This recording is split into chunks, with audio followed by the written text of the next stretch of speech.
우리는 교회 지도자부터 시작해서 자기 자신을 돌아봐야 하는 것입니다. 저희 교회 가운데 이 니아스 미션을 허락하신 것이 참으로 감사합니다. 왜냐하면 이곳에만 있으면 자기 자신을 돌아볼 수 없는 부분들이 참 많이 있습니다. 그러나 니아스를 가면 내가 지금 어디로 가고 있는지를 돌아볼 수 있는 좋은 기회가 되어져서 참으로 감사합니다. 하나님께서 원하시는 원래 길로 돌아설 수 있다는 것이죠. 왜냐하면 많은 이들이 하나님의 뜻에 따라 가는 것이 아니라 하나님이 원하지 않는 방향으로 가고 있기 때문에 사실 그것을 구분할 수 있는 분별력을 갖기는 참으로 어렵다는 것이죠. 이번에 보면 그 대통령 밑에서 일을 하고 있었던 그 직원들이 있었을 것입니다. 그 많은 이들이 이제 감옥에 갈 것입니다. 어쩌면 그분들은 그저 윗사람이 하라고 하는 대로 했었을 뿐일 것입니다. 아니면 이 세상의 흐름이 다 그렇기 때문에 그저 그 흐름대로 갔었을 뿐이었을 것입니다. 그런데 그 끝은 자기가 기대하지 않았던 감옥행이 되어지는 것이죠. 어쩌면 그렇게 따지면 우리가 그런 자리에 있었을 때 우리가 그것을 거부할 수 있었을까? 라고 생각한다면 우리도 이곳에 앉아있는 분들의 90% 이상은 감옥을 갈 수밖에 없는 처지가 될 것입니다. 그만큼 회개한다는 것은 그렇게 쉽지가 않죠. 우리는 회개해야 하는 것입니다. 예수님께서 이 땅에 오셔서 가장 먼저 말씀하신 것이 바로 회개였습니다. 때가 찼다. 하나님의 나라가 가까이 왔다. 회개하라. 복음을 믿으라는 것이었습니다. 예수님의 첫 일성은 하나님의 나라이며 또 하나님의 나라를 준비하는 우리에게 요구하시는 그 말씀은 바로 회개하라는 것이었습니다. 메타노에오라는 헬라어를 사용하고 있습니다. 마음을 바꾸라는 것입니다. 다르게 생각을 하라는 것이죠. 세상 사람과 다르게 생각을 하라는 것입니다. 세상 사람들 흘러가는 대로 그대로 가면 그것은 끝장 난다는 것입니다. 결판이 난다는 것이죠. 다르게 생각하는 것이 믿음으로 나아가는 바로 첫 단계입니다. 그냥 세상 사람이 생각하는 대로 많은 크리스찬들이 생각하는 그대로 행한다면 우리는 아마 넘어지고 깨어지고 결국은 지옥으로 향하게 될 것입니다. 가장 먼저 돌이켜야 할 것은 목사님들입니다. 저부터 시작해서 목사 장로들이 가장 먼저 회개해야 합니다. 우리가 이대로 가면 끝장나는 것이죠. 우리 한국 교회를 보면 알 수 있습니다. 우리는 회개해야 합니다.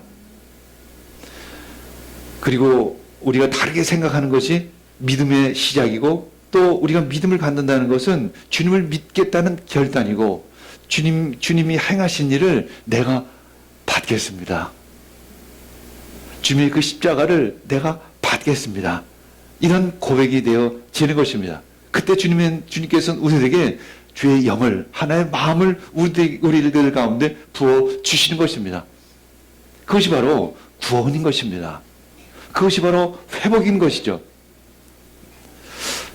회개를 예수님께서 얼마만큼 강조하는지 누가복음 15장에 보면 3번에 걸쳐서 회개하라고 말씀하십니다.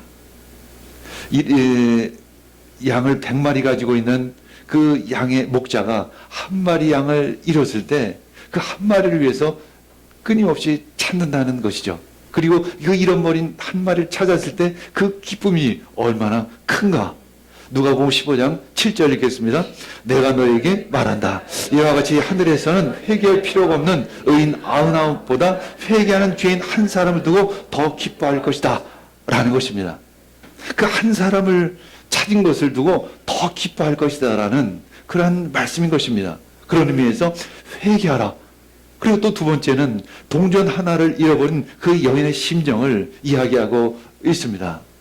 어떤 여자에게 드라크마 연립이 있는데 그가 그 가운데서 하나를 잃으면 등불을 켜고 온 집안을 쓸며 그것을 찾을 때까지 샅샅이 뒤지지 않겠느냐, 이렇게 이야기하고 있는 것입니다. 그리고 세 번째 그 회개 메시지는 탕자의 이야기인 것이죠. 그 집 나간 둘째 아들이 돌아온 기쁨이 얼마나 크지 아니하겠는가. 누가복음 15장 24절 읽겠습니다. 나의 이 아들은 죽었다가 살아났고 내가 잃었다가 되찾았다. 그래서 그들은 잔치를 벌였던 것입니다. 얼마나 기쁨이 크면 잃어버린 그 둘째 아들이 돌아왔을 때 그 큰 잔치를 베풀까요? 그것이 바로 하나님의 마음인 것입니다. 하나님의 마음은 우리들이 회개하는 것이죠. 우리는 끊임없이 회개해야 합니다. 우리들의 첫 회개도 있겠지만 크리스찬이 된 이후에도 끊임없이 회개를 통해서 돌이켜야 하는 것입니다. 회개를 통해서 우리는 올바른 신앙으로 회복되어질 수 있는 것이죠. 그때 약속하신 성령을 우리들에게 부어 주시는 것입니다. 그래서 우리는 때로 금식하기도 하는 것이죠. 그때 하나님께서는 우리에게 성령의 충만함을 부어 주시는 것입니다. 성령의 충만함을 받고 있을 때 우리는 주님의 인도함을 받을 수 있기 때문에 그런 것이죠. 말씀의 인도함을 받을 수 있기 때문에 그런 것입니다. 요한복음 3장 5절 읽겠습니다. 예수께서 대답하셨다. 내가 진정으로 너에게 말한다. 누구든지 물과 성령으로 나지 않으면 하나님의 나라에 들어갈 수 없다는 것입니다. 회개하고 성령의 충만함을 받지 않으면 하나님의 나라에 들어갈 수 없다는 것입니다. 성령님의 이끄심을 받기 위해선 회개해야 하고 성령의 이끄심을 따라 살아갈 때 우리는 하나님의 나라에 들어갈 수 있다는 그런 말씀인 것입니다. 우리는 회개합니다. 마음을 돌이켜야 하는 것이죠. 마가복음 14장 27절에서 28절 읽겠습니다. 예수께서 제자들에게 말씀하셨다. 너희가 모두 걸려서 넘어질 것이다. 성경에 기록하기를 내가 목자를 칠 것이니 양떼가 흩어질 것이다 하였기 때문이다. 그런 내가 살아난 뒤에 너희보다 먼저 갈릴리로 갈 것이다. 예수님께서는 이렇게 말씀하시죠. 너희가 모두 걸려 넘어질 것이라는 것입니다. 예수님이 이런 이야기를 하시는 것입니다. 너희들이 걸려 넘어질 것이라는 것입니다. 이 말씀을 스가랴서 13장 8절에서 9절 말씀을 이루시는 그런 말씀입니다. 내가 온 땅을 치면 3분의 2가 멸망하여 죽을 것이고 3분의 1만이 살아남게 될 것이라는 것입니다. 그리고 그 3분의 1은 내가 불 속에 집어넣어서 은을 단련하듯이 단련하고 금을 시험하듯이 시험하겠다라는 것입니다. 3분의 2는 넘어뜨리고 3분의 1은 연단할 것이라는 것입니다. 만약에 요즘 시대에 이런 설교를 하면 다 도망갈 것입니다. 이런 설교는 사람들이 참 싫어하죠. 왜냐하면 회개하기를 싫어하니까. 하나님의 메시지는 그저 은혜스러워야만 좋은 것처럼 느껴지는 것이 현대 크리스찬의 반응입니다. 그리고 그들은 내 이름을 부르고 나는 그들에게 응답할 것이다. 나는 그들 내 백성이라 부르고 그들은 나 주를 우리 하나님이라고 부를 것이다. 예수님께서는 이 말씀을 이루시기 위해서 또 제자들에게 메시지를 전하는 것입니다. 너희가 모두 걸려 넘어질 것이라는 것입니다. 이 말씀은 십자가와 부활 그리고 성령 강림 사이에 너희들이 다 넘어질 것이라는 것입니다. 그리고 3분의 1만이 다시 일어설 수 있을 것이라는 것이죠. 그래 3분의 2는 큰 연단을 받게 될 것이라는 것입니다. 우리가 크리스찬으로 나아가는 길은 이 연단의 시간이 필요합니다. 이 시련의 시간이 우리들에게 요구되어지는 것입니다.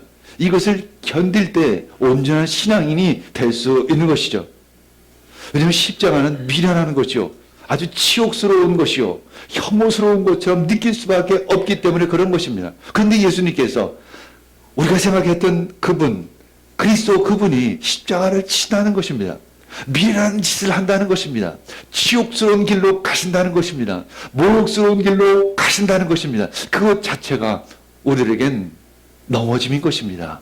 그것 자체가 우리들에게 있어서는 걸림돌이 된다는 것이죠. 그래서 많은 설교가 축복의 메시지만 전합니다. 축복의 메시지만 전할 수 없으니까 좋은 예와 아주 좋은 이야기, 아주 지적인 호기심을 만족할 수 있는 이야기로 채워지게 되어지는 것입니다. 걸려 넘어진다는 얘기를 안 하는 것이죠. 넘어질 수 있다라는 얘기를 하지를 않는 것입니다. 내가 목자를 칠 것인데 그러면 양들은 흩어질 것이라는 것입니다. 양떼의 3분의 1만이 남아서 연단을, 그것도 그냥 통과되는 것이 아니라 연단을 받은 후에 여호와는 우리 하나님이다 라고 외칠 수 있게 된다는 것입니다. 우리는 연단을 받아야만 하나님을 진정 하나님이라고 부를 수 있다는 것입니다. 그만큼 우리는 연약하다라는 것입니다. 우리들의 신앙은 그만큼 약하다라는 것을 의미합니다. 연단을 받아야만 하나님을 진정 우리 하나님이라고 이야기할 수 있다는 것이죠. 주님은 자주 우리를 걸러내는 작업을 합니다. 영적인 키질을 합니다. 회개하는 자만이 그 키 위에 남게 될 것입니다. 회개하지 않는 자는 그 바람에 날려서 다 날아가 버릴 것입니다. 마태복음 11장 5절 6절 읽겠습니다. 눈먼 사람이 보고 다리 저는 사람이 걸으며 나병한 자가 깨끗하게 되며 듣지 못하는 사람이 들으며 죽은 사람이 살아나며 가난한 사람이 복음을 듣는다. 나에게 걸려 넘어지지 않는 사람은 복이 있다.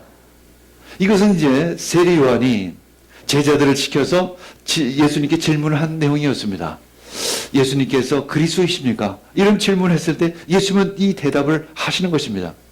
자신이 그리스도라는 것을 이 가난한 자에게 복음이 전해진다라는 이야기를 하면서 끝으로 나로 인해서 걸려 넘어지지 않는 사람은 참 복이 있을 것이라고 말씀하는 것이죠. 예수님이 그 온전한 메시지를 전할 때 걸려 넘어지는 사람이 분명히 있을 것이라는 것입니다. 그것도 오늘 말씀으로 오면 3분의 2 정도가 걸려 넘어질 것이라는 것이죠. 3분의 1만이 남게 될 것이라는 것입니다.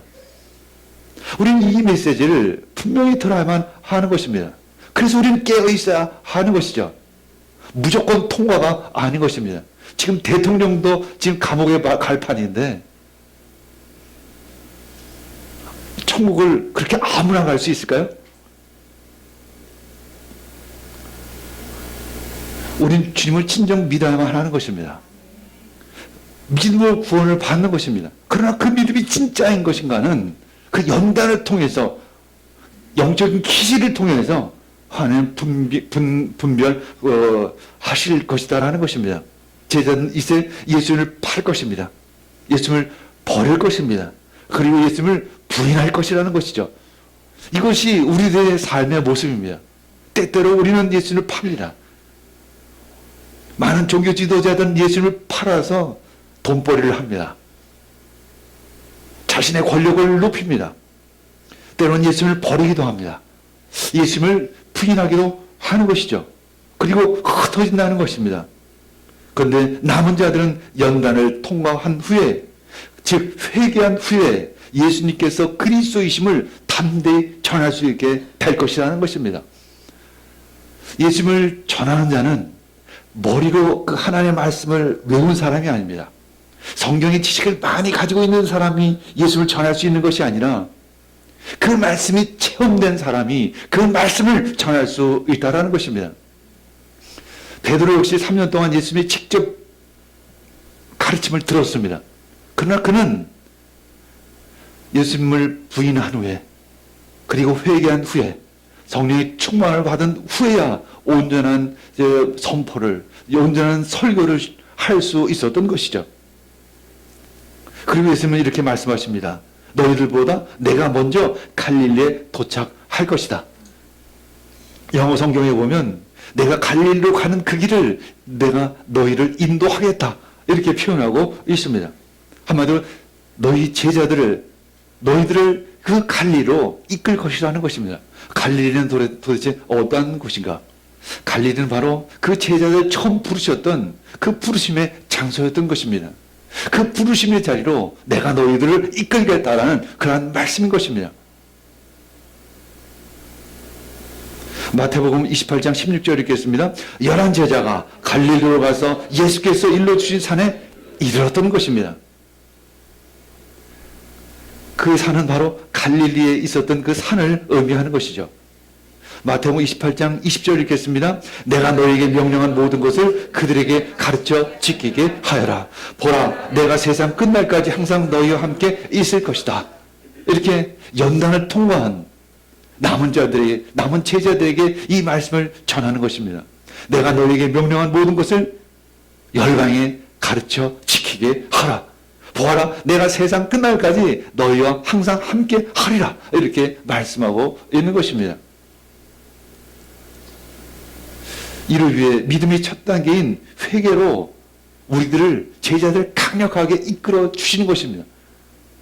드라이브 한다는 거 하죠. 강력하게 그냥 이끄시는 것을 의미합니다. 제자들은 지금 아무 생각이 없습니다. 그 상황 가운데 눌려서 어찌할 바를 지금 모르고 있는 것이죠. 이렇게 해야 될까? 저렇게 해야 될까? 판단이 서지를 않는 것입니다. 도무지 어떤 길로 가야 할지도 알 수가 없는 것이죠. 그때 예수님은 그 제자들을 강력하게 회개로 이끄시는 것입니다. 마가복음 14장 29절에 30절 읽겠습니다. 베드로가 예수께 말하였다. 모두가 걸려 넘어질지라도 나는 그렇지 않을 것입니다. 예수께서 그에게 말씀하셨다. 내가 진정으로 너에게 말한다. 오늘 밤에 닭이 2번 울기 전에 네가 3번 나를 모른다고 할 것이다. 예수님께서 말씀하십니다. 확신하지 마라. 한마디로 겁니다. 너 자신을 그렇게 믿지 마라. 이렇게 이야기하는 것입니다. 우리 역시 이 메시지를 들을 때 나는 아니겠지. 내가 그동안 그래도 신앙생활을 이렇게 해왔는데, 내가 모태신앙인데, 내가 성경 공부를 이만큼 했는데, 성경 지식을 이만큼 알고 있는데, 베드로는 예수님께 직접 들었던 사람입니다. 예수님이 직접 가르침을 들었던 사람입니다. 그럼에도 불구하고 그에게는 온전한 깨달음이 아직은 없었던 것이죠. 그런 베드로조차 지금 넘어진다는 것입니다. 자신을 너무 과신하지 말라는 것입니다. 닭이 2번 울기 전에 네가 3번 나를 모른다고 할 것이다. 왜 닭이 우는 것과 베드로가 3번 부인하는 것을 시키셨을까? 닭의 울음소리는, 닭이 우는 거는 참 본능적으로 우는 것이죠. 대부분 새벽 12시 반, 1시 반, 그리고 2시 반, 이렇게 3번 닭이 운다고 말합니다. 그래서 12시부터 3시 사이를 닭이 우는 시간이다. 이렇게 이야기를 합니다. 그 시간이 되면 닭은 본능적으로 우는 것입니다.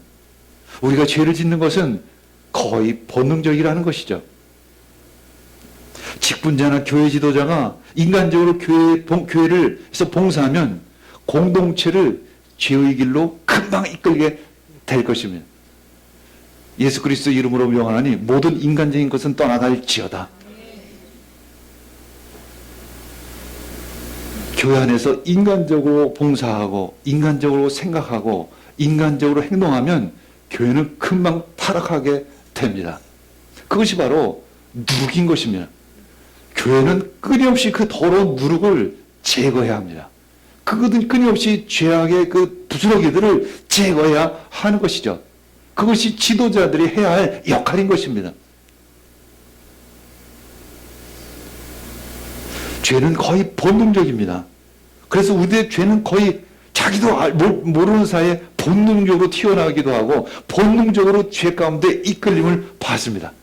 그리고 자기 자신이 그 죄 가운데로 가는지조차도 알지 못한다는 것입니다.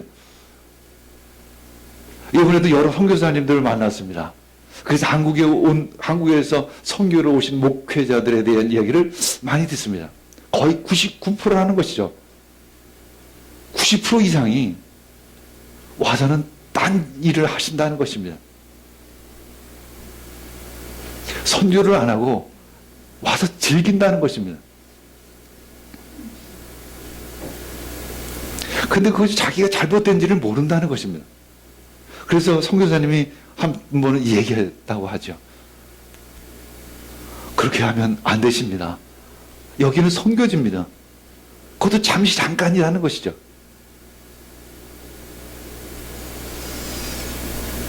회개와 믿음 그리고 거듭남이 우리에겐 필요합니다. 마가복음 14장 31절 읽겠습니다. 그러나 베드로는 힘주어서 말했다. 내가 선생님과 함께 죽는 한이 있을지라도 절대로 선생님을 모른다고 하지 않겠습니다. 나머지 모두도 그렇게 말했다. 베드로는 아주 힘을 줘서 말합니다. 절대로 그 인간의 절대로는 믿지 마시기 바랍니다. 인간만큼 믿을 구석이 없는 존재는 없습니다. 그런데 아주 자신만만하게 지금 대답을 하고 있습니다. 약간은 다른 제자들을 무시하는 태도도 있습니다. 다른 제자들은 배반할지라도 나만은 아닙니다. 근데 예수님 말합니다. 네가 제일 먼저 부인할 것이라는 것입니다. 네가 제일 강력하게 부인할 것이라는 것이죠. 지금 예수님은 우리들 한 사람 한 사람에게 지금 그렇게 말씀하고 있는 것입니다. 자기 자신을 속이지 않기를 원합니다. 왜 그 선교지에서 목사님들이 자신의 일을 하지 않을까요? 솔직하지를 않기 때문에 그런 것이죠. 좀 자기 자신에 대해서 솔직해야 합니다. 교회에서 너무 거룩한 척 했기 때문에 그것이 너무나도 힘이 든 것입니다. 전 그래서 여러분들 앞에 그렇게 거룩한 척 안 하려고 애랬습니다. 우리는 어느 정도는 솔직한 것이 필요한 것이죠. 앞이나 뒤나 똑같아야 합니다. 성도분들이 있을 때나 없을 때나 똑같아야 합니다. 있을 때는 거룩한 척하고 없을 때는 아닌 척하는 것. 이것은 위선자인 것이죠.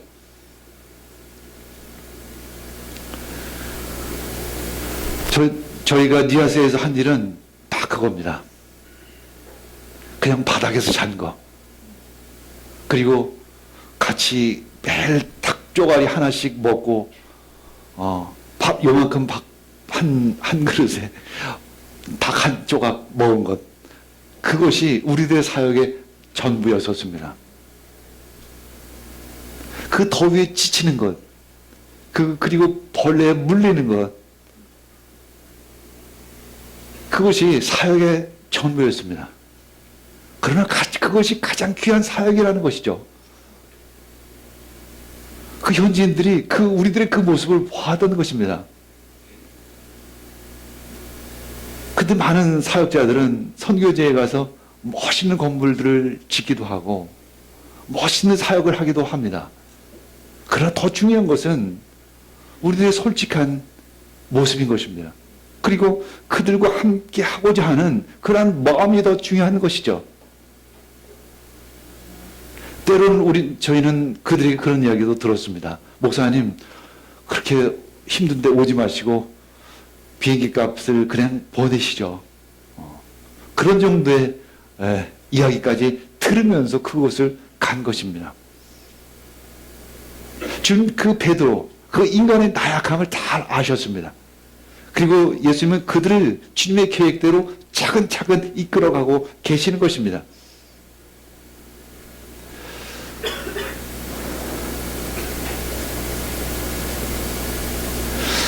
그 박근혜 대통령, 최순실, 차은태, 김기춘, 우병우, 문고리 3인방 등등 이야기들이 참 많이 나옵니다.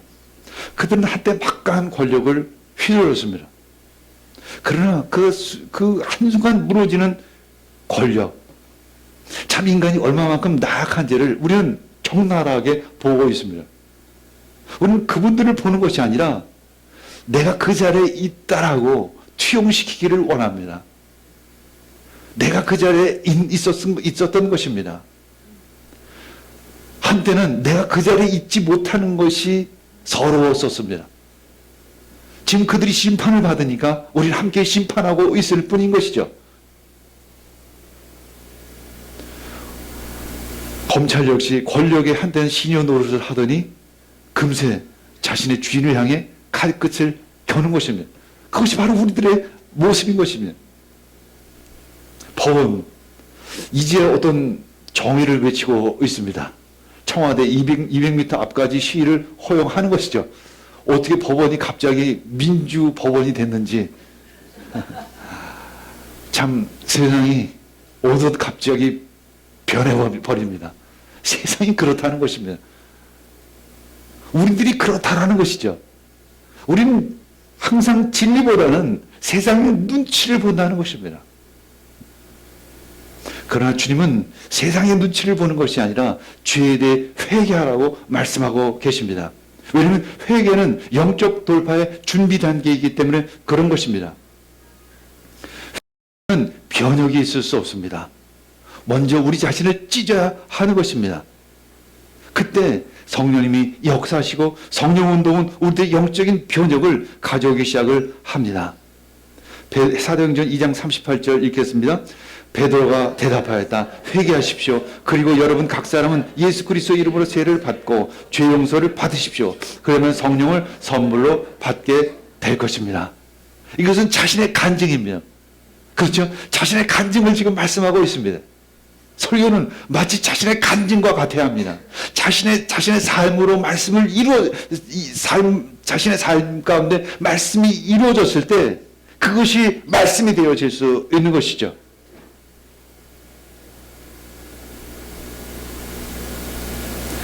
사도행전 2장 44절에서 45절 읽겠습니다. 믿는 사람 모두 함께 지내며 모든 것을 공동으로 소유하였다. 그들은 재산과 소유를 팔아서 모든 사람에게 필요한 대로 나누어 줬던 것입니다. 교회가 세워졌고 그때 그 공동체 안에는 빈곤의 문제가 사라진 것입니다. 영적인 빈곤이 사라지고 또 재정적인 빈곤이 사라진 것입니다. 모든 것이 회복되어지기 시작을 한 것이죠. 이것이 바로 가나 운동의 개척 전신이기도 한 것입니다. 예수님은 이 세상을 변칙시키기 위해서 이 땅 가운데 오신 것입니다. 그것이 바로 구원인 것입니다. 마가복음 14장 32절에서 34절 읽겠습니다. 그들은 겟세마네라고 하는 곳에 이르렀다. 예수께서 제자들에게 말씀하시기를 내가 기도하는 동안에 너희는 여기 앉아 있어라 하시고 베드로와 야고보와 요한을 데리고 가셨다. 예수께서는 매우 놀라며 괴로워하기 시작하셨다. 그래서 그들에게 말씀하셨다. 내 마음이 근심에 쌓여 죽을 지경이다. 너희는 여기에 머물러서 깨어 있어라. 겟세마네는 기름 짜는 틀이라는 의미를 가지고 있습니다. 예수님께서는 11 제자와 함께 겟세마네로 가신 것입니다. 올리브나무로 사방에 둘러져 있는 그 아름다운 동산이었습니다. 그곳에서 예수님께서는 기도하신 것이죠. 그 세 제자에게 말씀하십니다. 내 영혼이 그 슬픔 가운데 거의 죽게 되었다라고 고백을 하십니다. 나와 함께 깨어 있자. 예수님은 이렇게 말씀하십니다. 나와 함께 기도하자.